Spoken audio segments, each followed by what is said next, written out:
Hi everybody, this is Coin Week editor Charles Morgan. Today, we're going to look at the 1835 half cent. Can you guess the grade? But before we do, last week I asked you to guess the grade of an NGC graded Gettysburg half dollar.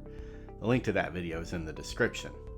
That coin graded MS65, a gem coin but not one without flaws. Silver Gator, Chris Gay, Ron G, Classic Coins, Gary S, and DB, you guys all got it right. Great job. Let's see if you can do it again. Okay, on to the half cent. By 1835, the half cent as a denomination was limping towards its end. This design by John Reich and later modified by William Neese debuted in 1809 and was struck for 3 years before the War of 1812 strained the mint's copper supply and caused half cent production to be put on hold. Coinage of the lowly half cent resumed in 1825, but coinage was sporadic, with the mint producing no half cents in some years and fewer than 150,000 in most others.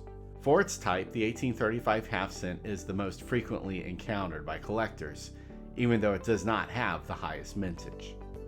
The Red Book reports 398,000 were struck, but a large December 31st, 1835 delivery suggests that the number could be lower.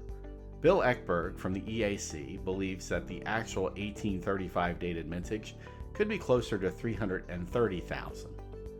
Two reverses were used for the date, paired with the same obverse. The first reverse was put in use in 1833 and then used again in 1834 before being used in 1835. The second reverse is new to the issue. The first reverse is identifiable by the close proximity of the tops of ST and states. An 1835 half cent with this reverse is called the Cohen II, or as Eckberg describes it in his book, the 1A.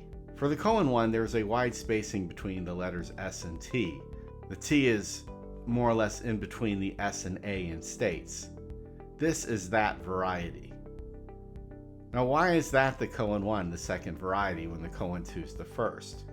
Well, the emission sequences for half cents was poorly understood when the traditional cataloging system was devised. So sometimes these Cohen numbers are out of order. Well, we get what we get, right? One of the interesting features about the obverse die, if you look at the Liberty, you'll see that the bottom leg of the L has been polished off and only the serif remains. This is one of the most common issues of the type, but it's also one of the most common issues of the series in mint state red, due to the fact that a hoard of uncirculated coins was dispersed by coin dealer Elmer Sears in the 1930s.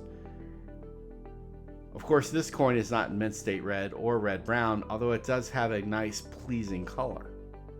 It's an attractive coin in hand, but I wonder, what grade would you give it? And what do you think its current value is?